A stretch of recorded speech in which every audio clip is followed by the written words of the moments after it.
ഞങ്ങള് എന്റെ അമ്മയുടെ സ്ഥലം കല്ലടയാണ്. അവിടുന്ന് വസ്തു വിറ്റുകൊണ്ട് വരുമ്പോ അവിടുന്നാണ് നമ്മൾ വസ്തു വിറ്റിട്ട് കൊല്ലത്തേക്ക് വരുന്നത്. വരുമ്പോ സൂചിച്ചേടന്നൊരു വാക്കുണ്ടായിരുന്നു, ഞാനുണ്ട് എന്നൊരു വാക്ക്. പക്ഷെ എന്താ സംഭവിച്ചെന്ന് എനിക്കറിയത്തില്ല ഇപ്പോഴും.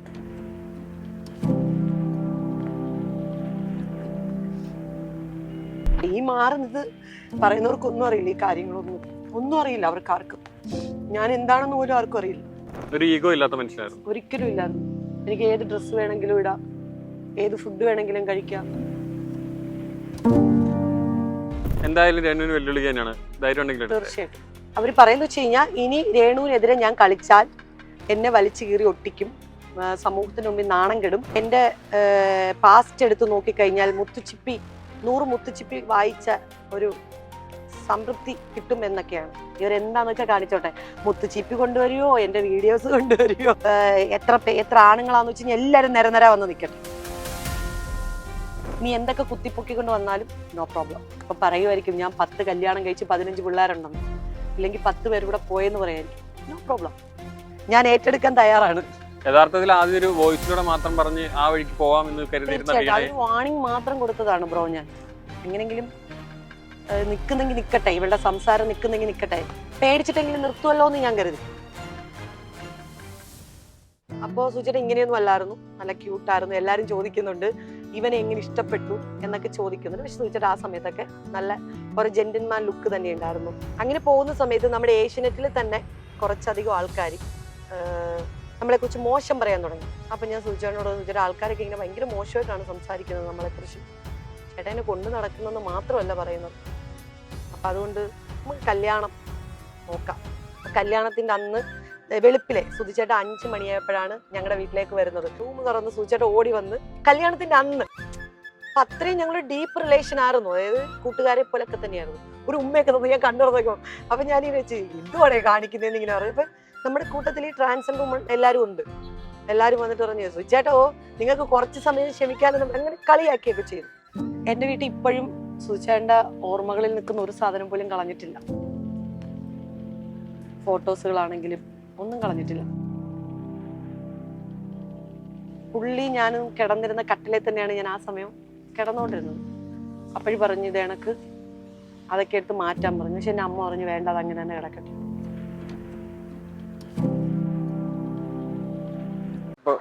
കൊല്ലം സുധിച്ചേട്ടന്റെ എക്സ് വൈഫാണ്, അതിന്റെ ഒപ്പം തന്നെ ഒരു ആർട്ടിസ്റ്റുമാണ്. എക്സ് വൈഫ് എന്ന് അറിയാൻ താല്പര്യം ആർട്ടിസ്റ്റ് ആയിട്ടാണ് അറിയപ്പെടുന്നത്. തീർച്ചയായിട്ടും. പക്ഷെ ഇപ്പൊ കുറച്ച് ദിവസങ്ങളായിട്ട് ഭയങ്കര വിവാദങ്ങളിൽ പെട്ടാണ് ജീവിതം മുന്നോട്ട് പോയിക്കൊണ്ടിരിക്കുന്നത്. തീർച്ചയായിട്ടും. എന്താ തോന്നുന്നു ഇപ്പോഴത്തെ ഒരു ജീവിതവും കാര്യങ്ങളൊക്കെ ആയിട്ട്? ഇപ്പോഴത്തെ ജീവിതവും കാര്യങ്ങളും ഭയങ്കര ഡേഞ്ചറാണ്. കാരണം നമ്മൾ കാര്യത്തിലേക്ക് പോകുന്നതിന് മുന്നേ ഞാനൊരു കാര്യം പറയാം. ഇന്നലെ എൻ്റെ ഫ്രണ്ട്സിനെയൊക്കെ കുറേ വെളിനാട്ടിൽ നിന്നൊക്കെ ഗൾഫ് രാജ്യങ്ങളൊക്കെ നെറ്റ് കോളുകൾ വന്നിട്ടുണ്ടായിരുന്നു. എന്നിട്ട് എന്നെ ഭയങ്കര ഭീഷണിയൊക്കെ പെടുത്തുന്നു. അവരോട്, എന്നോടല്ല, ഭീഷണിപ്പെടുത്തുന്നത് പോലെ കുറേ സംസാരങ്ങളും കാര്യങ്ങളും ഒക്കെ ഉണ്ടായിരുന്നു. മഴയുണ്ട്, അപ്പോൾ സംസാരങ്ങളും കാര്യങ്ങളും ഒക്കെ ഉണ്ടായിരുന്നു. അപ്പോൾ അവർ പറയുന്നത് വെച്ച് കഴിഞ്ഞാൽ, ഇനി രേണുവിനെതിരെ ഞാൻ കളിച്ചാൽ എന്നെ വലിച്ചു കീറി ഒട്ടിക്കും, സമൂഹത്തിന് മുമ്പിൽ നാണം കെടും. പിന്നെ കുറേ കമൻറ്റുകൾ വരുന്നുണ്ട്, എൻ്റെ പാസ്റ്റ് എടുത്ത് നോക്കിക്കഴിഞ്ഞാൽ 100 മുത്തുച്ചിപ്പി വായിച്ച ഒരു സംതൃപ്തി കിട്ടും എന്നൊക്കെയാണ്. എൻ്റെ പഴയ കാലങ്ങളായാലും പുതിയ കാലങ്ങളായാലും ചെകഞ്ഞു പോകുന്നവരോട് മാത്രമായിട്ടാണ് ഞാൻ ഈ ഒരു മെസ്സേജ് പാസ് ചെയ്യുന്നത്. അതൊന്നും എന്നെ ബാധിക്കുന്ന കാര്യമല്ല. നിങ്ങളിനി ആരെ കുത്തിപ്പൊക്കിക്കൊണ്ട് വന്നാലും എനിക്ക് നോ പ്രോബ്ലം. കാരണം ഞാനും എൻ്റെ ഭർത്താവും ജോലിയെടുത്താണ് ഞങ്ങൾ ജീവിക്കുന്നത്. ഈ പറയുന്ന ആൾക്കാർ ഒന്നും തന്നിട്ടല്ല. ഇപ്പൊ രേണു ചാനലിൽ ഇരുന്ന് പറഞ്ഞത് 1 ലക്ഷം രൂപ ഇതാ ഞാൻ വീട്ടിൽ ഇരിക്കാം, അതൊന്നും പറയേണ്ട ആവശ്യം എനിക്കില്ല. പിന്നെ ഇവർ ഇതൊക്കെ കാണിച്ച് ഈ ഓലപ്പാമ്പൊക്കെ കാണിച്ച് നമ്മളെ പേടിപ്പിക്കുമല്ലോ. അങ്ങനെ പേടിച്ചിട്ടുമല്ല ഞാൻ ഇതുവരെ ഇരുന്നത്. പിന്നെ ഞാൻ പറഞ്ഞല്ലോ, അവരുടെ ഫാമിലി എനിക്ക് അത്രയും ഇമ്പോർട്ടൻ്റ് ആണ്. സുധിയുടെ ഫാമിലി അത്രയും ഇമ്പോർട്ടൻ്റ് ആയതുകൊണ്ടാണ് ഞാൻ ഈ 9 വർഷക്കാലമായിട്ടും ഇതിനെക്കുറിച്ച് സംസാരിക്കാതിരുന്നത്. നമുക്ക് ആദ്യം മുതൽ തുടങ്ങാം. ഇപ്പൊ എവിടെ മുതലാണ് സുധിച്ചേട്ടനെ പരിചയപ്പെട്ടത്, അല്ലെങ്കിൽ അവിടെ നിന്ന് തുടങ്ങാം. അപ്പൊ അതിന് ആളുകൾക്ക് എപ്പോഴും സംശയം ഉണ്ടാവും. ഇപ്പൊ എവിടുന്ന് പെട്ടെന്ന് പൊട്ടിമുളച്ചാണെന്ന് പറയുന്ന പോലെ ആളുകൾക്ക് സംശയം ഉണ്ടാവും, വീണ ആരാണ് എന്താണ് എന്നുള്ളത്. അപ്പൊ ഏത് കാലഘട്ടത്തിലായിരുന്നു ശരിക്കും സുധിച്ചേട്ടനെ? പുള്ളി ആദ്യം വിവാഹം കഴിച്ചിരുന്നു, ആ വിവാഹത്തെ കുറിച്ച് അറിയാലോ. അതിനുശേഷം രണ്ടാമതാണ് താങ്കൾ വിവാഹം കഴിച്ചത് താങ്കൾ പറയുന്നത്. അപ്പൊ എങ്ങനെയാണ് ആ കാലഘട്ടം എന്ന് പറയാൻ പറ്റുമോ? തീർച്ചയായിട്ടും പറയാം. ഞാൻ ആദ്യമായിട്ട് സുധിച്ചേട്ടനെ കാണുന്ന ഏഷ്യനെറ്റിന്റെ നമുക്ക് അവിടെ ഒരു റൂം ഉണ്ടായിരുന്നു. ആ റൂമിൽ വെച്ച് എനിക്ക് പേര് ഞാൻ ഓർക്കുന്നില്ല, Prince Palace. Okay, okay. Prince പാലസിൽ വെച്ചിട്ടാണ് ഞാൻ സുചേട്ടനെ ആദ്യമായിട്ട് കാണുന്നത്. രാവിലെ ഒരു 7 മണി 7:30 ആയപ്പോഴാണ് ഞാൻ സുചേട്ടനെ കാണുന്നത്. അപ്പോൾ സുചേട്ടൻ ഇങ്ങനെയൊന്നും അല്ലായിരുന്നു, നല്ല ക്യൂട്ടായിരുന്നു. എല്ലാവരും ചോദിക്കുന്നുണ്ട് ഇവനെ എങ്ങനെ ഇഷ്ടപ്പെട്ടു എന്നൊക്കെ ചോദിക്കുന്നുണ്ട്. പക്ഷെ സുചേട്ടൻ ആ സമയത്തൊക്കെ നല്ല ഒരു ജെന്റിൽമാൻ ലുക്ക് തന്നെ ഉണ്ടായിരുന്നു. കിച്ചു എന്നൊരു മോനുണ്ടെന്ന് പോലും പറയത്തൊന്നുമില്ലായിരുന്നു. ഏത് വർഷമായിരുന്നു അത് 2010 സമയം, 2010 ടൈമായിരുന്നു. അപ്പോൾ എന്നെ ഇങ്ങോട്ട് കൊണ്ടുവരുന്നത് സജിച്ചേട്ടനാണ്. സജി പേയാട്, സുധിയുടെ ഏറ്റവും അടുത്ത സുഹൃത്താണ് സജിച്ചേട്ടൻ. അങ്ങനെ ഒരു ദിവസം തൊട്ടടുത്ത വീട്ടിലെ ഫോണിലേക്ക് എന്നെ വിളിച്ചു. ഏഷ്യനെറ്റിൽ ഇങ്ങനെ ഷൂട്ട് സ്റ്റാർട്ട് ചെയ്യുവാണ്, ഗ്രൂമിങ്ങിന് നീ വരണം, നമ്മൾ റിഹേഴ്സൽ ചെയ്യുവാണെന്നൊക്കെ പറഞ്ഞിട്ട് ഞാനും എൻ്റെ അമ്മയും കൂടിയാണ് പോകുന്നത്. ഒറ്റയ്ക്കുമല്ല ഞാൻ പോകുന്നത്, എൻ്റെ അമ്മയുണ്ട് കൂടെ. അപ്പോൾ ഞങ്ങൾ ഒരുമിച്ച് ഏഷ്യനിൽ ചെല്ലുന്നു. പിക്ക് ചെയ്യാനായിട്ട് സജിച്ചേട്ടൻ റെയിൽവേ സ്റ്റേഷനിൽ ഉണ്ടായിരുന്നു. സജിച്ചേട്ടനും സനൽ അന്തിയൂർകോണും ഇവർ രണ്ടുപേരും റെയിൽവേ സ്റ്റേഷനിൽ ഉണ്ടായിരുന്നു. അങ്ങനെ വന്ന് ഞങ്ങളൊരു ബസ്സിൽ കയറിയിട്ടാണ് റൂമിലേക്ക് പോകുന്നത്. റൂമിലേക്ക് ബേക്കറി ജംഗ്ഷനിൽ പോകുന്നു. അവരൊക്കെ എന്നെ നന്നായിട്ട് സപ്പോർട്ട് ചെയ്തവരാണ് കേട്ടോ അവരെല്ലാം. അപ്പോൾ എന്നോട് പറഞ്ഞു ഇനി ഒരാളും കൂടി വരാനുണ്ട്. അപ്പോൾ ഞാൻ ആകാംക്ഷയായിട്ടിരിക്കും, അതാരാണ്, ഇതിനകത്ത് മെയിൻ കഥാപാത്രമാണെന്നൊക്കെ പറഞ്ഞിങ്ങനെ പറയുന്നു. നല്ലൊരാൾ രാവിലെ 7:30 ആയപ്പം പുള്ളി വന്നു, എൻ്റെ റൂമിലേക്ക് വന്നപ്പോൾ അമ്മ ഡോറി തട്ടി. നമ്മുടെ റൂമിലേക്ക് വരുമായിരുന്നു, ഞങ്ങൾക്ക് സെപ്പറേറ്റ് റൂമാണ് തരുന്നത് ലേഡീസിന്. അപ്പം എനിക്കും അമ്മയ്ക്കും ഒരു റൂമായിരുന്നു.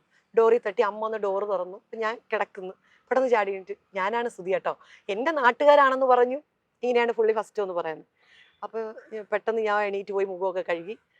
അപ്പോൾ പറഞ്ഞു മോൻ എവിടെയാ? ഞാൻ പോളയത്തോട്ടില്ല അമ്മയെന്ന് പറഞ്ഞു. ഞങ്ങൾ കൊല്ലത്താണ്, കല്ലടയിലാണ് എന്ന് പറഞ്ഞു. അപ്പം ഞങ്ങൾ കൊല്ലത്തേക്ക് വന്നിട്ടില്ല, താമസത്തിന് വന്നിട്ടില്ല. അപ്പം അത് കഴിഞ്ഞ് എൻ്റെ നാട്ടുകാരാകുമ്പോൾ പുള്ളി ഭയങ്കരമായിട്ട് ഹാപ്പിയായി. അപ്പോൾ എനിക്കും നല്ലൊരു മനുഷ്യൻ എന്നെനിക്ക് തോന്നി. അത് കഴിഞ്ഞതിന് ശേഷം ഞങ്ങൾ നല്ല കമ്പനിയായി. ഈ ഷൂട്ടിനൊക്കെ പോകുമ്പോൾ കൊല്ലത്തുനിന്ന് ഞങ്ങൾ ഒരുമിച്ചാണ് പോകുന്നത്, ഞാൻ സുചേട്ടനൊക്കെ ഒരുമിച്ചാണ് പോകുന്നത്. അങ്ങനെ പോകുന്ന സമയത്ത് നമ്മുടെ ഏഷ്യനെറ്റിൽ തന്നെ കുറച്ചധികം ആൾക്കാർ നമ്മളെക്കുറിച്ച് മോശം പറയാൻ തുടങ്ങി. നമ്മൾ ഒരുമിച്ചാണ് പോകുന്നത്, നമ്മൾ ഒരുമിച്ചാണ് ഫുഡ് കഴിക്കാൻ പോകുന്നത്, സുധിച്ചേട്ടന് കുറച്ച് കെയറിങ് അധികം, എല്ലാം കൊണ്ടും മോശം ആയിട്ട് സംസാരിക്കാൻ തുടങ്ങി. അവിടെ തന്നെ മോശമായിട്ട് ശരിക്കും നാട്ടുകാർ തമ്മിലുള്ള സൗഹൃദമായിരുന്നു, തീർച്ചയായിട്ടും ആയിരുന്നു. സുചേട്ടൻ ഒരു വാക്കുകൊണ്ട് പോലും മോശം പറഞ്ഞിട്ടില്ല എന്നോട്.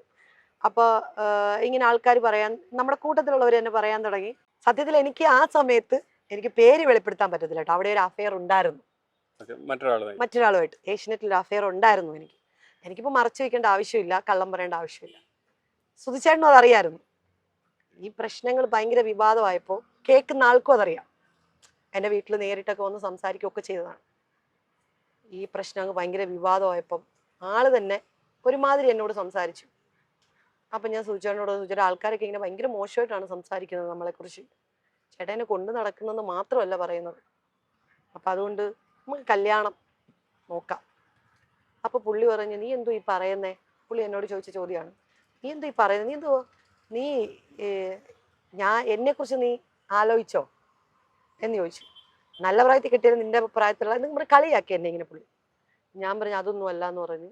പക്ഷെ എനിക്ക് ഇങ്ങനെ ഒളിച്ചോടി വന്ന് താമസിക്കാനൊന്നും താല്പര്യമില്ല ചേട്ടാ. ഒരു കാര്യം, ഞാൻ ആദ്യം വന്ന് എൻ്റെ അമ്മയോട് സംസാരിക്കണം എന്ന് പറയും. എൻ്റെ അമ്മയ്ക്കൊക്കെ ഭയങ്കര, ഇപ്പോഴും എൻ്റെ അമ്മയ്ക്ക് ഭയങ്കര ഇഷ്ടമാണ് പുള്ളീനെ.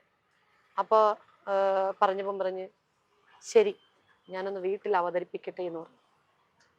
അങ്ങനെ സുധിച്ചേട്ടനും വന്ന് അവരെ വീട്ടിൽ പറഞ്ഞു ഇല്ലയോ, പിന്നെ അതിനെക്കുറിച്ച് ഞാൻ ചോദിച്ചില്ല. വീട്ടിൽ വന്നിങ്ങനെ എൻ്റെ വീട്ടിൽ നിന്ന് അമ്മയോട് ചോദിച്ചു. അമ്മ പറഞ്ഞു ഞങ്ങൾ 2 പെണ്ണുങ്ങൾ മാത്രമേ ഉള്ളൂ, ഓരോരോ പ്രശ്നങ്ങളെടുത്ത് അവൾ തലയിൽ വെക്കുവാണ്. കാര്യങ്ങളൊക്കെ ഇങ്ങനെ പറഞ്ഞു. അമ്മ എനിക്ക് അതൊന്നും പ്രശ്നമില്ല, ഞാൻ എൻ്റെ വീട്ടുകാരെയും കൂട്ടി വരാനാണ് അവൾ പറഞ്ഞേക്കുന്നതെന്ന് പറഞ്ഞു. കുറച്ച് നാൾ അങ്ങനെ പോയി. അത് കഴിഞ്ഞതിന് ശേഷം വീട്ടിൽ നിന്ന് അമ്മയും അച്ഛനും ചേട്ടനും ചേട്ടത്തിയും എല്ലാവരും അറിഞ്ഞു, വന്നു, സംസാരിച്ചു.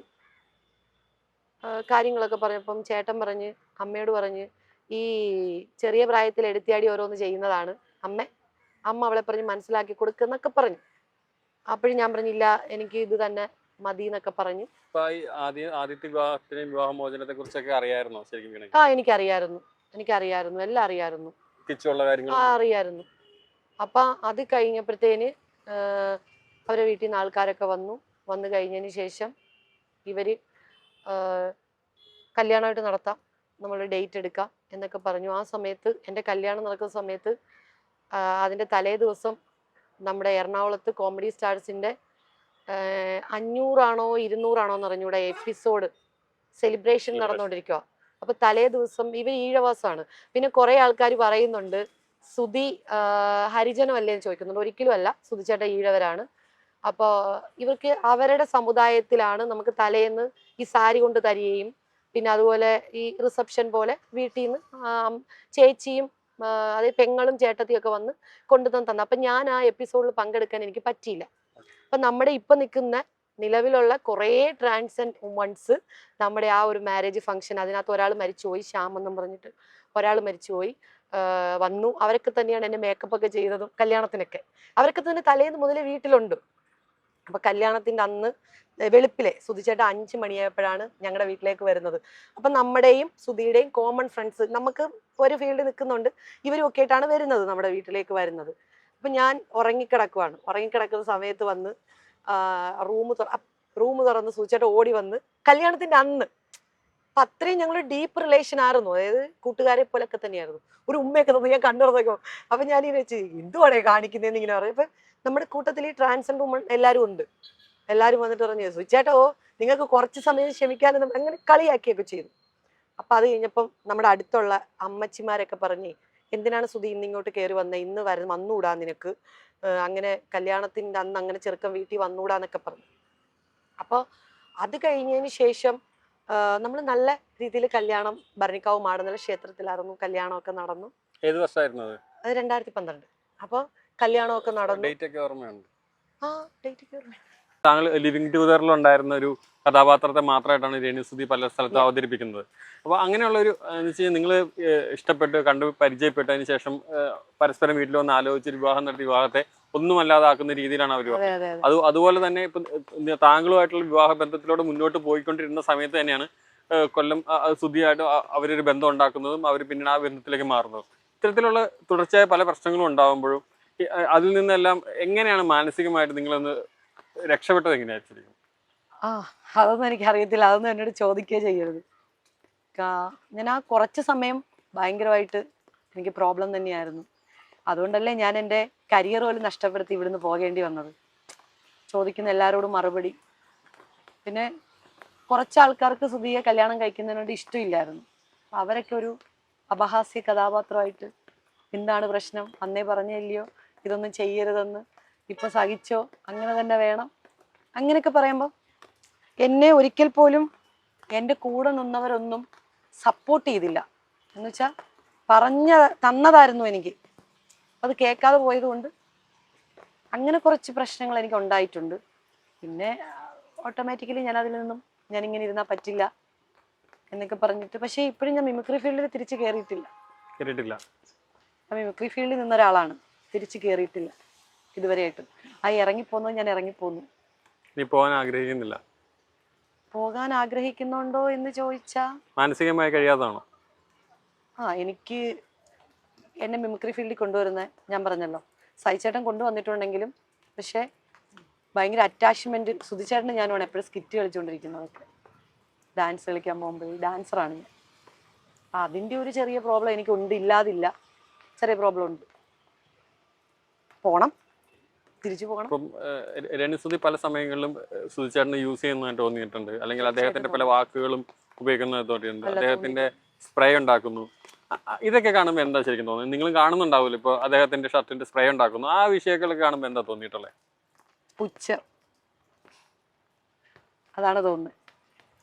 ഇപ്പൊ റീസെന്റ് ഉണ്ടായ മറ്റൊരു വിവാദമാണ് ഇപ്പൊ കിച്ചുവിനും ഋതുവിനും, അവർക്ക് രണ്ടുപേർക്കും ഋതപ്പന് വേണ്ടിയിട്ട് ഒരു വീട് പണിയുന്നു. ആ വീടിനെ ചുറ്റിയുള്ള ഭയങ്കര വിവാദങ്ങൾ ഉണ്ടാകുന്നു, ചോർച്ചയാണെന്നുള്ള ആരോപണങ്ങൾ ഉന്നയിക്കുന്നു. അദ്ദേഹത്തിന്റെ മരണം കഴിഞ്ഞിട്ട് അനാഥരായ 2 കുട്ടികൾക്ക് വേണ്ടിയിട്ട് വീട് പണിത് കൊടുക്കുന്ന അതിൽ ഇത്ര വിവാദമാക്കിയപ്പോൾ ഇതൊക്കെ താങ്കൾ കണ്ടിട്ടുണ്ടാവില്ല? എന്തായാലും സോഷ്യൽ മീഡിയയിലുള്ള ആളാണ്, ഫേസ്ബുക്കിൽ, യൂട്യൂബ്, ഇൻസ്റ്റാഗ്രാമിലൊക്കെ ഉള്ള ആളാണ്. ഇതൊക്കെ കാണുമ്പോൾ എന്താണ് തോന്നുന്നത്? അവരുടെ വിധി, അല്ലാതെ ഞാൻ എന്ത് പറയാനാ.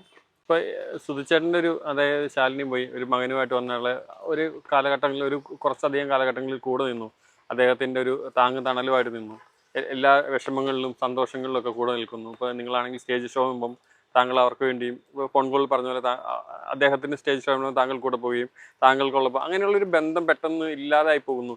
എത്രത്തോളം ഒരു മാനസികമായി തകരുന്നൊരു സംഭവമല്ല എന്ന് വെച്ച് കഴിഞ്ഞാൽ, നമ്മൾ പോലും വിചാരിക്കാത്ത ഒരു വിഷയത്തിലൂടെയാണ് തകരുന്നത്. മറ്റൊരാളുടെ എന്ന് വെച്ച് കഴിഞ്ഞാൽ ഇപ്പോൾ അവിഹിത ബന്ധം എന്ന് വേണമെങ്കിൽ പറയാം, ആ രീതിയിലുള്ളൊരു ബന്ധം ഉണ്ടാകുന്നു.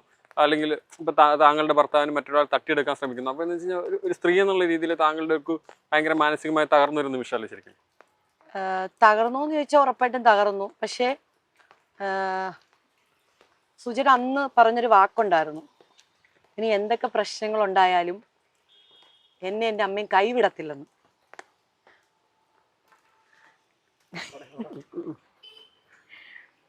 പക്ഷേ കൊട കൊടുക്കാൻ പാടില്ലായിരുന്നല്ലേ?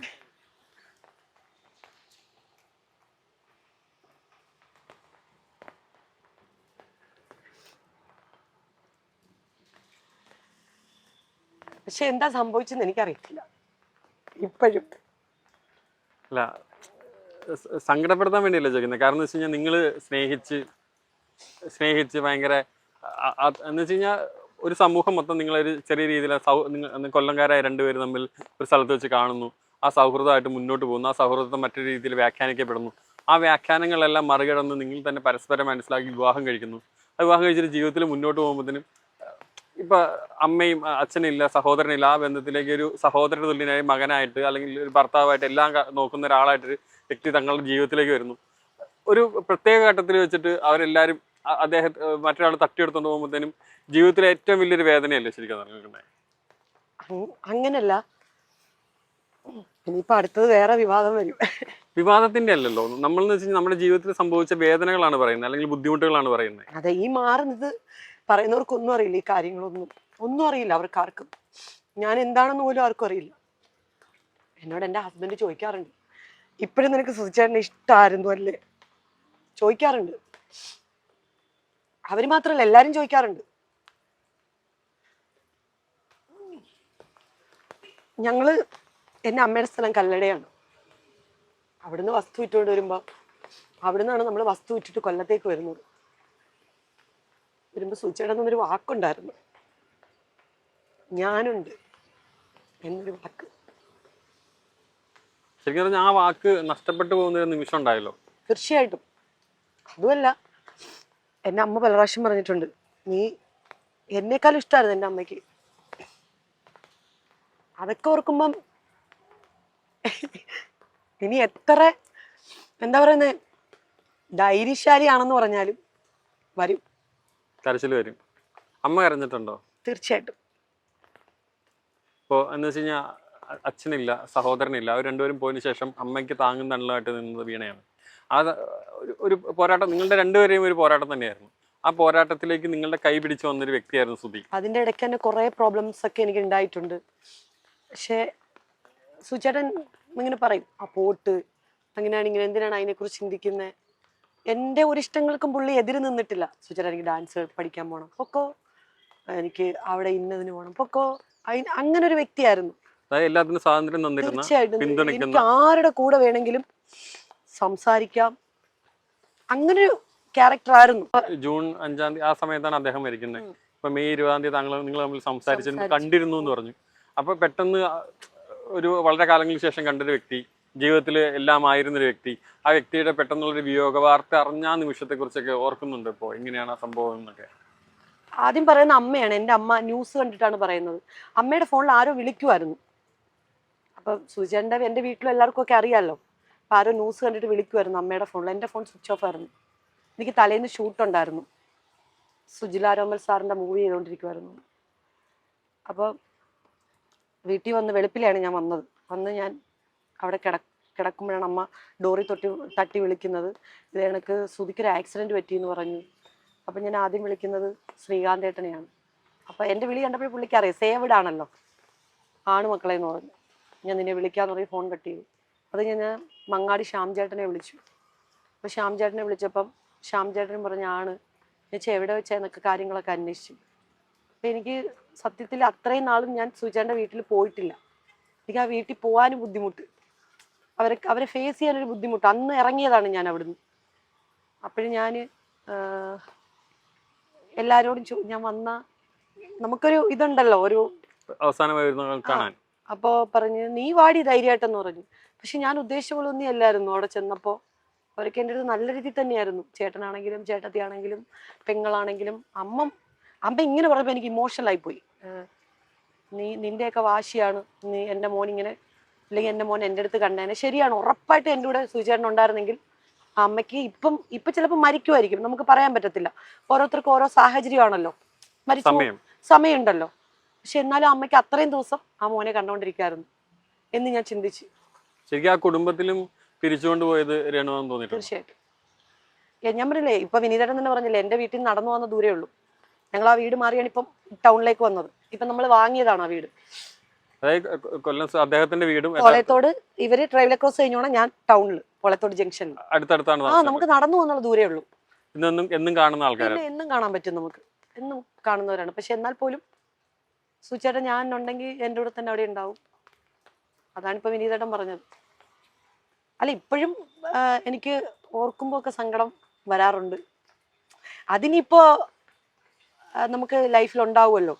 നമ്മൾ ഇത്രയും എന്താ പറയാ, ഞാൻ ഉണ്ടാവും എന്നൊക്കെ പറഞ്ഞ് നമ്മൾ അവിടുന്ന് വസ്തുവൊക്കെ വിറ്റ് കൊല്ലത്തേക്ക് വന്നു. നമുക്ക് ഉണ്ടാകാതിരിക്കത്തില്ലല്ലോ, ആ സങ്കടം ഉണ്ടാകാതിരിക്കത്തില്ലല്ലോ. ഞാൻ കരഞ്ഞത് എടുത്തിട്ട് കളയില്ല കേട്ടോ. എന്നിട്ടാണ് അടുത്തത് പറയാനായിട്ട്. ഒന്നാതെ ഇപ്പം വേറെയൊക്കെയാണ് പറയുന്നത്. അല്ല, അത് താങ്കളുടെ ഇമോഷൻ വന്നാണ്. നമ്മളത് ഇപ്പൊ നിങ്ങൾ കരയുന്ന് പറഞ്ഞ് കരയിപ്പിച്ചല്ലോ. അതായത് ആ വികാരങ്ങളാണ് ഇപ്പൊ നമുക്ക് അദ്ദേഹത്തിനുള്ള ഓർമ്മകളാണ് വരുന്നത്. ആ സമയത്തുണ്ടായ കാര്യങ്ങളാണല്ലോ ഇതൊക്കെ. എൻ്റെ വീട്ടിൽ ഇപ്പോഴും സുചേട്ടൻ്റെ ഓർമ്മകളിൽ നിൽക്കുന്ന ഒരു സാധനം പോലും കളഞ്ഞിട്ടില്ല. ഫോട്ടോസുകളാണെങ്കിലും ഒന്നും കളഞ്ഞിട്ടില്ല. ഫോട്ടോസുകളെല്ലാം വീട്ടിൽ തന്നെ ഉണ്ട്. സുചേട്ടൻ മരിച്ച സമയങ്ങൾ. അപ്പൊ അമ്മ ഇങ്ങനെ പോയി നോക്കിയപ്പം പറഞ്ഞ്, പുള്ളി ഞാനും കിടന്നിരുന്ന കട്ടിലെ തന്നെയാണ് ഞാൻ ആ സമയം കിടന്നുകൊണ്ടിരുന്നത്. അപ്പോഴും പറഞ്ഞു ഇത് എനക്ക് അതൊക്കെ എടുത്ത് മാറ്റാൻ പറഞ്ഞു. പക്ഷെ എൻ്റെ അമ്മ പറഞ്ഞു വേണ്ട, അത് അങ്ങനെ തന്നെ കിടക്കട്ടെ, അവസാനമായിട്ട് നമുക്ക് മേടിച്ച സാധനമല്ലേ. അപ്പോൾ പറഞ്ഞു ഫോട്ടോയൊക്കെ എടുത്ത് മാറ്റി, മരിച്ചൊരാളെ ഇതല്ലയോ, അപ്പോൾ അമ്മ പറയുന്നത് അവിടെ ഇരുന്നോട്ടെന്ന് പറഞ്ഞു, അങ്ങനെ മാറ്റണ്ടെന്ന് പറഞ്ഞു. പിന്നെ എനിക്ക് കുറേ നാളത്തേക്ക് ഭയങ്കര പേടിയൊക്കെ ഉണ്ടായിരുന്നു. ഇങ്ങനെ ഒറ്റയ്ക്ക് കിടക്കാനും രാത്രിയിലൊക്കെ പോകാനും വെളിയിലൊക്കെ ഇറങ്ങാനും പേടിയൊക്കെ ഉണ്ടായിരുന്നു. അപ്പൊ താങ്കൾ സുഹൃത്തുമായിട്ട് സംസാരിച്ച് പറഞ്ഞു ഇപ്പോൾ ഇതെല്ലാം തുറന്നു പറയണേ, അല്ലെങ്കിൽ ഇപ്പൊ പറയേണ്ട ഒരു അവസ്ഥ വരുന്നേ, അങ്ങനെ ഒരു സുധിച്ചേട്ടന്റെ ഒരു അദൃശ്യ ശക്തിയായിരിക്കാം നിങ്ങളെ കൊണ്ട് പറയിപ്പിക്കുന്നതെന്നുള്ളത്. ആയിരിക്കാം, എനിക്കറിയില്ല, ആയിരിക്കാം, ചിലപ്പോൾ ആയിരിക്കാം. കാരണം ഇത് പുറത്തറിയണം എന്ന് ഉണ്ടാവുമായിരിക്കാം. ചിലർ പറയുന്ന പച്ചക്കള്ളങ്ങൾ, ആ പച്ചക്കള്ളങ്ങൾ മാറ്റി ആ സത്യങ്ങൾ പറയണമല്ലോ, സത്യങ്ങളും ജനങ്ങൾ അറിയണമല്ലോ. അതായിരിക്കാം, അങ്ങനെയായിരിക്കാം, അതായിരിക്കാം, ശരിയായിരിക്കാം, എനിക്കറിയില്ല. പക്ഷെ ഞാൻ വന്നത് അതുൽ ബ്രോ എന്ന ഒരു ബ്ലോഗറാണ്. ഇന്നിങ്ങനെ ഒരു വീഡിയോ ഇട്ടിട്ടുണ്ടായിരുന്നു. ഫെയിമിൽ വരാൻ താല്പര്യമില്ല എന്ന് പറഞ്ഞ വ്യക്തി ഫെയിമിൽ വന്നു. അപ്പോൾ ബ്രോയ്ക്ക് ഞാൻ ഒരു കമൻറ്റ് ഇട്ടിട്ടുണ്ടായിരുന്നു. ഒരിക്കലും എന്നെ സംബന്ധിച്ച് എനിക്ക് ഫെയിമിൽ വരാൻ ഒട്ടും താല്പര്യമില്ലാത്ത ഒരാളായിരുന്നു. പ്രത്യേകിച്ച് മരിച്ച ഒരാളുടെ പേര് വെച്ചിട്ട്. ജീവിച്ചിരിക്കുന്ന സമയത്തോ ഞാൻ പുള്ളിയുടെ പേര് വെച്ചിട്ട് ഒന്നിനും പോയിട്ടില്ല. അതായത് ആ ടൈമിൽ പോലും പുള്ളിയുടെ കൂടെ ഉള്ളപ്പോ അദ്ദേഹം മരിച്ചിട്ട് 2 വർഷം കഴിഞ്ഞല്ലോ. 2 വർഷം കഴിഞ്ഞു. പിന്നെ മരിച്ചിട്ട് നിൽക്കുന്ന ഒരാളെ ആ ഒരു ഫ്രെയിമിൽ വന്നിട്ട് എനിക്ക് എന്ത് കിട്ടാനാണ്? ഒന്നത് ഞാൻ വേറൊരാളുടെ ഭാര്യയാണ് ലീഗലി. പിന്നെ കുറെ പേര് പറയുന്ന വെച്ച് കഴിഞ്ഞാൽ ഇൻഷുറൻസ് കാശിന് വേണ്ടിയിട്ടാണെന്ന്. നിങ്ങൾ തന്നെ ചിന്തിച്ചു നോക്ക്. നിലവിൽ ഒരു ഭാര്യയും 2 മക്കളും അമ്മയും സഹോദരങ്ങളും ഉള്ള ഒരാളുടെ ഇൻഷുറൻസ് കാശ് എനിക്ക് എങ്ങനെയാണ്? അല്ല, നിങ്ങൾ ഔദ്യോഗികമായി അദ്ദേഹവുമായിട്ട് വിവാഹമോചനം നേടിയ ആളാണ്. നേടി. ഞാൻ അടുത്ത ആളെ മാരേജ് ചെയ്തു. അതിലൊരു മകനും ഉണ്ട്. ഞാൻ അങ്ങനെ ആളുടെ ലീഗലി ഭാര്യയാണ്. ഞാൻ രജിസ്റ്റർ ചെയ്തിട്ട് മറ്റൊരാളുടെ ഭാര്യയായിട്ട് കഴിയുന്നു. പിന്നെ എങ്ങനെ കിട്ടും? 6 വർഷമായിട്ട്. അപ്പൊ എങ്ങനെ കിട്ടും എനിക്കറിയില്ല. അതിന്റെ അമ്മ എപ്പോഴും പറയും അച്ഛൻ പോലും മരിച്ചിരുന്നിട്ട് കരയാത്തോളാണ് ഇവള് എന്നൊക്കെ പറയും. പക്ഷെ ചില കാര്യങ്ങൾ നമുക്ക് പെട്ടെന്ന് കൊള്ളും. ആൾക്കാർ അറിയാതെ നമ്മളെ എടുത്തിട്ട് ഉടുക്കുമ്പം, എന്താന്ന് പോലും അറിയാതെ ഉടുക്കുമ്പോഴൊക്കെ നമുക്ക്. പക്ഷെ ഞാൻ കണ്ടെത്തുള്ള ഒരു ഭൂരിഭാഗം കമന്റിലും എന്തിന് രേണുവിന്റെ പണം, അതിനേക്കാൾ സുന്ദരിയായ ഒരാളാണ്, അതിനേക്കാൾ നന്നായിട്ട് സംസാരിക്കുന്ന ആളാണ്, കാര്യങ്ങൾ വ്യക്തമായി പറയുന്ന ഒരാളാണ്, അപ്പൊ എന്തുകൊണ്ട് പോയി? അതാണ് എല്ലാവരും ചോദിക്കുന്ന ഒരു വളരെ വലിയൊരു വിഭാഗം ആളുകൾ ചോദിക്കുന്നവരാണ്. വീണ എന്ന് പറഞ്ഞ വ്യക്തി എന്തിന് ഉപേക്ഷിച്ചു അദ്ദേഹം? കാരണം എന്ന് വെച്ച് കഴിഞ്ഞാൽ അദ്ദേഹത്തെ അവരെ കുറിച്ച് പറയുന്നില്ല, അവരെക്കാൾ സുന്ദരിയാണ്, അല്ലെങ്കിൽ അവരെക്കാൾ നന്നായി സംസാരിക്കുന്നു, ഭയങ്കര കാര്യങ്ങൾ വ്യക്തമായി സംസാരിക്കുന്നു, അങ്ങനെ ഒരു വ്യക്തി എന്തിനു പോയി എന്നാണ് എല്ലാവരും ചോദിക്കുന്നത്. ഒരിക്കലും ഞാൻ തെറി പറയുന്നുണ്ടാവാനില്ല, എനിക്കറിയില്ല. പക്ഷെ തെറി പറയുന്നതിനേക്കാൾ കൂടുതലും താങ്കളെ പിന്തുണച്ചുകൊണ്ട് താങ്കളെ സപ്പോർട്ട് ചെയ്തുകൊണ്ടുള്ള കമന്റുകളാണ് ഞാൻ കണ്ടത്. അങ്ങനെയുള്ളവരോട് എന്താ പറയാനുള്ളത്? ശരിക്കും സന്തോഷം, എന്നെ മനസ്സിലാക്കുന്ന കുറച്ച് പേരെങ്കിലും ഉണ്ടല്ലോ. പിന്നെ അവരോട് എല്ലാവരോടും പറയാൻ ഈ ഒരു കാര്യമുള്ളൂ, എനിക്ക് ഇന്റർവ്യൂ എടുത്ത് ഫെയിം ആവാനോ വൈറലാകാനോ ഒന്നും താല്പര്യമില്ല. ഞാനിപ്പോൾ അതുൽ ബ്രോയുടെ ഒരു കാര്യം പറഞ്ഞു. ഞാൻ ദയാച്ചു ചേച്ചി എൻ്റെ ഫോട്ടോ എടുത്ത് ചേച്ചിയുടെ അക്കൗണ്ടിൽ ഒരു പ്രാവശ്യം ഇട്ടിട്ട് ഇങ്ങനെ ഈ കുട്ടീനെ അറിയാമോ എന്നൊക്കെ ചോദിച്ചിട്ട് എവിടെയും ഒരു ഫെയിമിലും വരാത്ത ഒരു മരിച്ച ഒരു ആർട്ടിസ്റ്റിന്റെ ഭാര്യയാണെന്നൊക്കെ പറഞ്ഞിട്ട് എൻ്റെ ഹസ്ബൻഡിന്റെ കൂട്ടുകാരൻ കണ്ടിട്ട് പുള്ളീനെ വിളിച്ച് പെട്ടെന്ന് പറഞ്ഞു ഞങ്ങൾ ഡിലീറ്റ് ചെയ്യിപ്പിച്ച് കളഞ്ഞപ്പം ഹസ്ബൻഡ് എന്നെ പറഞ്ഞു ഞാൻ പ്രൈവറ്റിലിട് അക്കൗണ്ട് പ്രൈവറ്റിലിട് ആരെങ്കിലും കണ്ടിട്ടുണ്ടെങ്കിൽ നിന്റെ അക്കൗണ്ട് വീണ്ടും കയറും എന്ന് പറഞ്ഞ് ഞാൻ എൻ്റെ അക്കൗണ്ട് പ്രൈവറ്റ് ആക്കി. Instagram account. ഫേസ്ബുക്ക് അപ്പോഴും ഫ്രീ ആയിട്ട് കിടക്കുവാണ്. അപ്പം ഇന്ന് അതുൽ ബ്രോ പറഞ്ഞപ്പോൾ എനിക്ക് ഭയങ്കര സങ്കടം വന്നൊരു കാര്യം എന്താ അറിയോ, ഞാനൊരു ആർട്ടിസ്റ്റാണ്. ചിലപ്പോൾ നമ്മുടെ വീഡിയോസോ ഫോട്ടോസോ കണ്ടിട്ടായിരിക്കും നമുക്ക് ഓരോ സ്ഥലങ്ങളിൽ വർക്കുകൾ വരുന്നത്.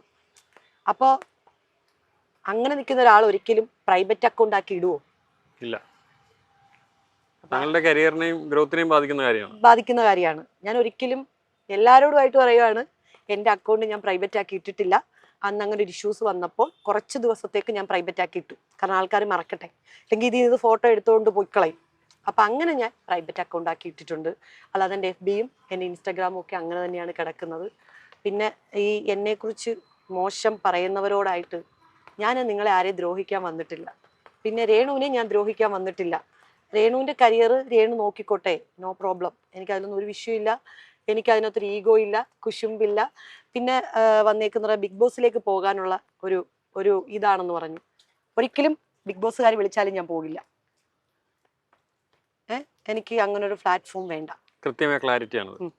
കൃത്യമായ ക്ലാരിറ്റിയാണ് എല്ലാവർക്കും കൊടുത്തിരിക്കുകയാണ്. ബിഗ് ബോസ് വരാനും വേണ്ടിയിട്ടാണ് എന്ന് ഞാൻ ഈ കിടന്ന് കാണിക്കുന്നതും ഒക്കെ. ഒരിക്കലും ഞാൻ ബിഗ് ബോസിൽ വരില്ല. ഇതെൻ്റെ വാക്കാണ്. അത് മറ്റുള്ള പ്രേക്ഷകരോട് ഒരിക്കലും ഒരു ഫെയിം എനിക്ക് ആവശ്യമില്ല. എനിക്ക് ഫെയിം വേണമെങ്കിൽ എനിക്ക് തന്നെ ഫെയിം ഉണ്ടാക്കാം. ഞാനിപ്പോൾ ആ മൂവി ചെയ്തുകൊണ്ടിരിക്കുവാണ്, 2 മൂവി ചെയ്തുകൊണ്ടിരിക്കുവാണ്. അതുപോലെ തന്നെ മോഡലിംഗ് രംഗത്ത് പോകണമെങ്കിൽ ഒരുപാട് സുഹൃത്തുക്കൾ മോഡലിംഗ് വിളിക്കുന്നുണ്ട്. പക്ഷെ ഞാനങ്ങനെ ഒരിക്കലും കാശിന് വേണ്ടിയിട്ട് ആരെയും സ്നേഹിച്ചിട്ടുമില്ല, ഫെയിമിന് വേണ്ടിയിട്ട് ആരെയും സ്നേഹിച്ചിട്ടുമില്ല. ഞാൻ ആരെ സ്നേഹിച്ചിട്ടോ അതൊക്കെ സത്യസന്ധമാണ്. എപ്പോഴും നിലനിന്ന് പോകുന്ന ബന്ധങ്ങൾ മാത്രമേ ഞാൻ ചൂസ് ചെയ്യാറുള്ളൂ. പക്ഷെ 1-2 പണി എനിക്ക് കിട്ടിയിട്ടുണ്ട്. അതിൽ നിന്നും വ്യക്തമായിട്ട് അത്ര വ്യക്തത എനിക്ക് പറയാൻ പറ്റത്തുള്ളൂ. അതിപ്പോൾ സമയദോഷമായിരിക്കാം എന്നൊക്കെ. പിന്നെ ഇവരൊക്കെ ഇനി എന്ത് പറഞ്ഞാലും ഒന്നും എന്നെ ബാധിക്കുന്ന കാര്യമല്ല. പറഞ്ഞോട്ടെ, ഇനി എന്തൊക്കെ കുത്തിപ്പൊക്കിക്കൊണ്ട് വന്നാലും നോ പ്രോബ്ലം. എന്തൊക്കെ ഇവര് സോഷ്യൽ മീഡിയ നേരിടാൻ തയ്യാറാണ്. ഞാൻ ധൈര്യമായിട്ട് മുന്നോട്ട് പോകും. ഇപ്പൊ പറയുമായിരിക്കും ഞാൻ 10 കല്യാണം കഴിച്ച് 15 പിള്ളേരുണ്ടെന്ന്, ഇല്ലെങ്കിൽ 10 പേര് കൂടെ പോയെന്ന് പറയായിരിക്കും. No problem. ഞാൻ ഏറ്റെടുക്കാൻ തയ്യാറാണ്, ഏറ്റെടുക്കാനും തെളിയിക്കാനും ഒക്കെ തയ്യാറാണ്. ഒരു കുഴപ്പമില്ല. ഇതുപോലുള്ള പറയുന്ന ആൾക്കാരോട് നേരിട്ട് വരാനാണ് പറയുന്നത്. തീർച്ചയായിട്ടും നേരിട്ട് വന്നോളൂ, സംസാരിക്കാം. അങ്ങനെ എന്തെങ്കിലും ഉണ്ടെങ്കിൽ ഞാൻ സംസാരിക്കാം. അല്ലാതെ ഈ മുഖമില്ലാത്ത കുറെ നാറികൾ ഇതിനകത്ത് കിടന്ന് കമന്റ് ഇടുന്നുണ്ട് എന്നും പറഞ്ഞിട്ട് വീണ ഇനി മുട്ടുമടക്കില്ല. എന്തായാലും നാറി. യഥാർത്ഥത്തിൽ ആദ്യം ഒരു വോയിസിലൂടെ മാത്രം പറഞ്ഞ് ആ വഴിക്ക് പോവാമെന്ന് കരുതിയിരുന്ന ഒരു വാണിംഗ് മാത്രം കൊടുത്തതാണ് ബ്രോ. ഞാൻ എങ്ങനെങ്കിലും നിൽക്കുന്നെങ്കിൽ നിൽക്കട്ടെ, ഇവളുടെ സംസാരം നിൽക്കുന്നെങ്കിൽ നിൽക്കട്ടെ, പേടിച്ചിട്ടെങ്കിലും നിർത്തുമല്ലോ എന്ന് ഞാൻ കരുതി. പക്ഷെ നിർത്തിയില്ല. പക്ഷെ അതിനുശേഷം കൂടുതലാണ്, എല്ലാം കൂടുതലായിരുന്നു. ഇന്നലെ എൻ്റെ ഫ്രണ്ടിനെ വിളിച്ചിട്ട് പറഞ്ഞെന്ന് വെച്ച് കഴിഞ്ഞാൽ അവളോട് മര്യാദയ്ക്ക് നിർത്തി പൊക്കോളാൻ പറ, ഇല്ലെങ്കിൽ അവളുടെ എല്ലാം ഞാൻ പുറത്ത് വലിച്ചിടും, അവൾ എന്തായിരുന്നു എന്നുള്ളത് പുറത്ത് വലിച്ചിടും. ഇടട്ടേന്നേ, നേരിടാൻ തയ്യാറാണല്ലോ ഞാൻ. എന്തായിരിക്കും പുറത്ത് വലിച്ചിടാൻ പോകുന്നത്? ഇടുന്നത് ഇടട്ടെ. എന്തായാലും തീർച്ചയായിട്ടും വെല്ലുവിളിക്കാൻ ഒന്നത്. ഈ പുറത്തിട്ടു എന്നും പറഞ്ഞിട്ട് എൻ്റെ ശരീരത്തിൽ തട്ടുന്നത്, ഈ പറയുന്നവരെ ആരെ അനിയന്മാരെയോ ചേട്ടന്മാരെയോ സഹോദരങ്ങളെയോ ഞാൻ ഇനി കെട്ടാനൊന്നും പോകുന്നില്ല. കെട്ടിക്കഴിഞ്ഞു, ഇനി കെട്ടാനൊന്നും പോകുന്നില്ല. അതുകൊണ്ട് എനിക്ക് അതിലൊന്നും പ്രശ്നമില്ല. പിന്നെ ഇവരൊക്കെ പറയുന്ന കണക്കെ ഈ കുറച്ച് നല്ലതും നമ്മൾ കേൾക്കണം, കുറച്ച് ചീത്തയും കേൾക്കണം. അങ്ങനെയാണല്ലോ. അങ്ങനെയുള്ളവർ മാത്രമേ ഇതിലൊക്കെ നിൽക്കാൻ പറ്റത്തുള്ളൂ. അതുകൊണ്ട് എനിക്കൊരു കുഴപ്പമൊന്നുമില്ല, എനിക്കൊരു പ്രശ്നമില്ല. ഞാൻ നേരിടാൻ തയ്യാറാണ്. ഇവരെന്താന്ന് വെച്ചാൽ കാണിച്ചോട്ടെ. മുത്തുച്ചിപ്പി കൊണ്ടുവരുമോ, എൻ്റെ വീഡിയോസ് കൊണ്ടുവരുമോ, അല്ലെങ്കിൽ എത്ര ആണുങ്ങളാന്ന് വെച്ച് കഴിഞ്ഞാൽ എല്ലാവരും നിരനിര വന്ന് നിൽക്കട്ടെ, ഒരു കുഴപ്പമില്ല. തീർച്ചയായിട്ടും. ഞാനേ ഈ മഴ പെയ്തപ്പോൾ നിങ്ങൾ എന്നോട് ചോദിച്ചു രണ്ടുപേരും, ഈ മഴയാണ് നനയും എന്ന് പറഞ്ഞപ്പോൾ ഞാൻ എന്താ പറഞ്ഞേ, തീയിൽ കുരുത്തവരും എന്ന് ഞാൻ പറഞ്ഞില്ലേ. അതുപോലെ ഞാൻ തയ്യാറാണ്, എന്തിനും തയ്യാറാണ്.